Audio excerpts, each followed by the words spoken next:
Next, I'll be demonstrating a number of attacks with the outside single, the head outside single, with the various setups that we had reviewed earlier in the first module.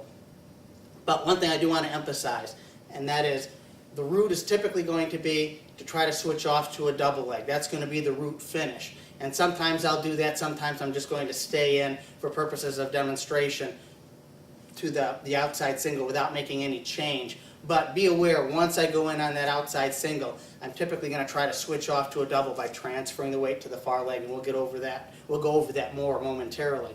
But it is critical that you remember, once you get into that outside single situation, you're going to try to finish as quickly as you can. The first setup was a simple forehead tap. Again, we both get in good position here. I want to be able to blind my opponent. I can pop them. In mixed martial arts, of course, we can hit them a little bit harder, and submission grappling can't quite whack them quite as hard. But I want to tap at the same time I lower my level, and I'm going to take my drop step in. So tap, and then you'll notice, even though I didn't switch off at that point, my direction was still over my opponent's leg that's free, just like in the double, and that's going to be the root direction we want to go into. Again.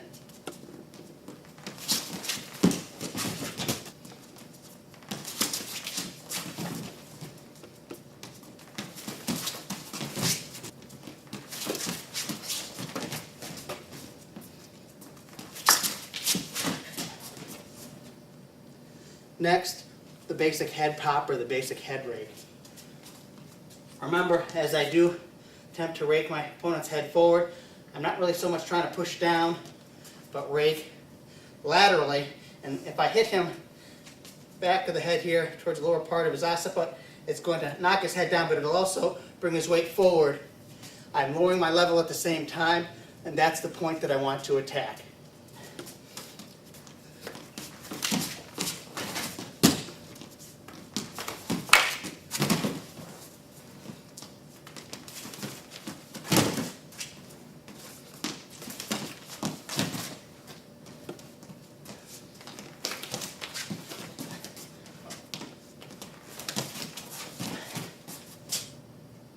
Next, if your opponent posts with one arm straight, we can do an attack from there. Colby's posting on my shoulder. Typically, in this type of a situation, we're both going to be having some energy, some push into each other, even though it might be fairly slight. There's still a little bit of energy there. So, if I were to back up, Colby would move forward. Well, I'm not going to back up so much as block, just slightly above the elbow.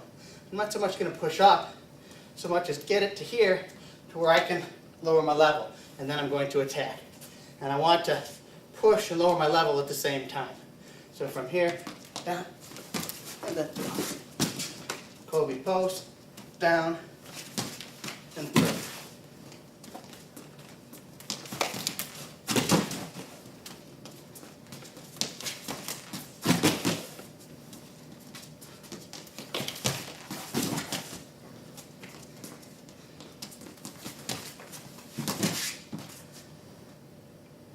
Next is a single arm chop when my opponent is posting into me, but not a straight arm this time, but a bent arm.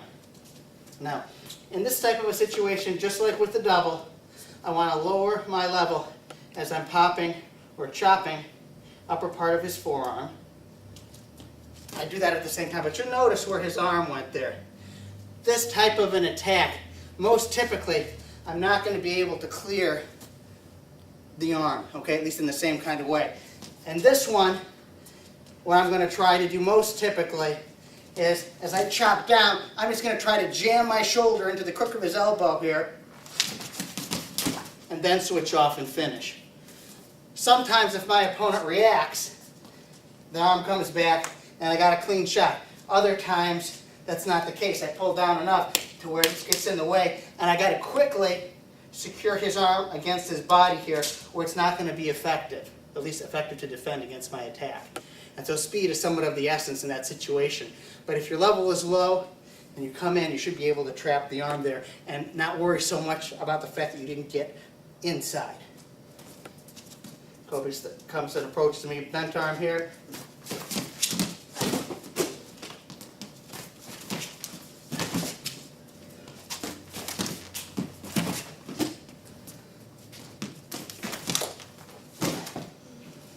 You'll notice lowering the level when I come in, immediately changing off and driving.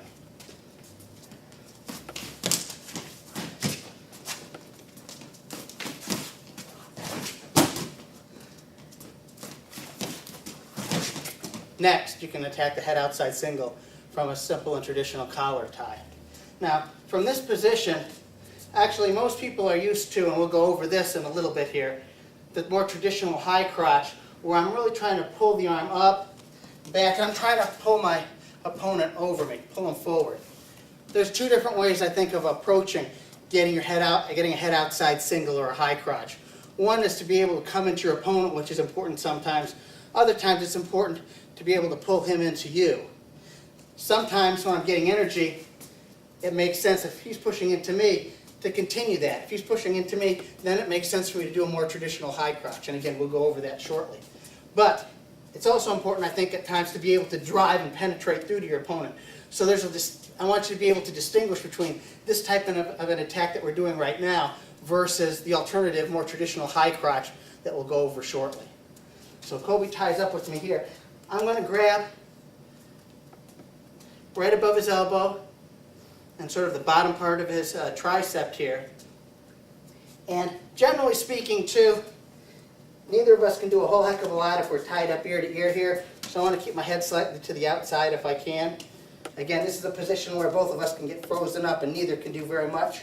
So typically I want to keep my head outside. It gives me a little bit more room to work with. And when I come in now, I want to concentrate on that same type of drop step. I'm going to pull this up, and then I'm going to try to come underneath it. I'm going to pull it back slightly, but I'm not really trying to get Kobe to come this way so much as I'm going to try to be coming into him. So again, I want that direction of attack into him and then cut the corner, as opposed to having him come into me. Okay? From here, he ties up.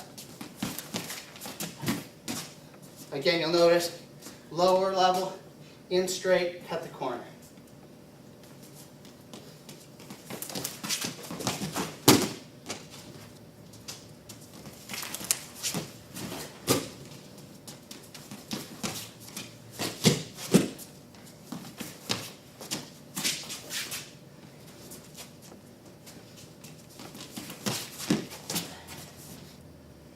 Remember too, just like with the double leg, where when we lower our level, we want to be quick with our hands. That's the same thing with the outside single. The other thing too is to be able to distinguish this type of an attack in terms of the angle of my body relative to a more traditional high crotch. In this type of an attack, I'm going to be lowering my level, coming into my opponent. But I want you to notice while my shoulder does come forward here, okay, I'm not going to be rotating as much as I would for a more traditional high crotch. So this is a much more linear, straight-in attack as opposed to sometimes a more circular motion with the high crotch. So the head outside single, I want to lower my level. I want my hand to come in quickly, just like that alien kind of metaphor. Lower my level, and again, I'm going to come in tight, come around the leg, the opposite arm, chest in. I'm really concentrating on my shoulder in that socket. Head is pushing up here. I'm posting. I want to keep my chest in really tight here. But you'll notice again that my shoulder and my body is relatively square in this position, as opposed to a high crotch type situation. And if you can think about it conceptually, it's a lot easier for me to maintain my attack in if that's the direction I'm facing, that's the direction of my shoulders, as opposed to looking this way or turning about 90 degrees and continuing off in that direction. So that's a little subtlety in terms of the motion, but I think it's important because it depends upon what you're trying to do. Outside single, I have more penetration. It's a better long distance attack. More traditional high crotch is not as much penetration. It's better when he's coming into you or pushing into you, and it's going to be a much shorter range type of an attack, and I'm going to initiate that attack not so much by trying to power in, but by trying to pull the elbow, pull my opponent towards me, which we'll go over shortly, and just drop to the mat basically. So I'm not penetrating the same way, and consequently I'm concentrating more on rotation. Outside single, head outside single, not quite as much rotation. High crotch, we're going to focus more on rotation.